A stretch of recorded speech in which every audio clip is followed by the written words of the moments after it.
In this video, we will be discussing why particle matter is bad for kids. The main things we will be covering are what is particle matter made of, how does it affect kids, as well as what can we do to help. Firstly, we can look at the EPA's definition of what particle matter is, or PM. The term of a mixture of solid particles and liquid droplets found in the air. They have two main distinguishing types, PM10 and PM2.5. PM10 is any inhalable particle less than 10 micrometers. PM2.5 is fine particles that are generally less than 2.5 meters. To the left or to the right of the screen, you can see a diagram showing the overall size of said particles. From there, we can look at the different sources. PM2.5 normally comes from inorganic compounds, organic compounds, metals, dust, and combustion byproducts, whereas PM10 normally comes from natural sources and man-made sources. From there, how does it then affect kids? Moving on to how it affects kids is kids are still developing and growing, meaning they have undeveloped or non-fully developed lungs and organs, as well as a weakened immune system. Additionally, they breathe a lot more than other people and more often, and additionally are closer to the ground. They also can be exposed from the adults around them, such as while in the mother's womb, as well as at school, while commuting, being outside, and being more physically active.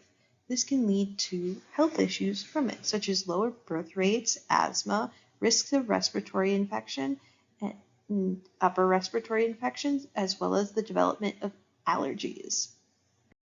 However, the particles themselves affect different parts of the body due to their size. PM10 often affects the trachea and the upper respiratory tract, whereas PM2.5 affects the lungs more so. Additionally, you can look at PM.1, which are mostly viruses, which affect the lungs as well as other organs and other organ systems.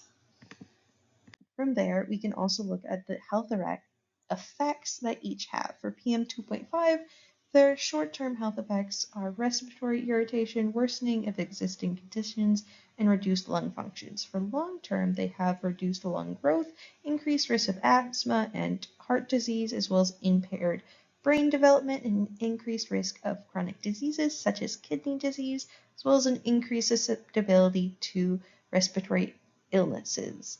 Whereas then with PM10, for short term, they have worsening of respiratory conditions such as asthma, emergency room visits or hospital visits due to the inhalation of PM10, as well as an increased risk of infections, as well as impaired lung function. For long term, it can reduce lung function growth, increase the risk of respiratory diseases, increase cardiovascular problems such as high blood pressure, as well as lead to cognitive and metabolic impairment.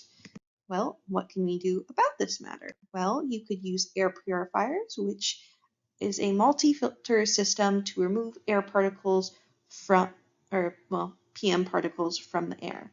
It usually does a pre-filter, removing larger particles, then a carbon filter to remove even smaller ones, then finally the highest level of particle removal with the last one, then clean air is pushed out. Additionally, if you can't spend money, you could just increase overall airflow within the home, meaning opening windows and doors, as well as making sure that your air circulation system is working properly. From there, you can also just monitor the air quality of your area using websites like Purple Air, as well as Air Now to know if it's safe to have you and your children outside.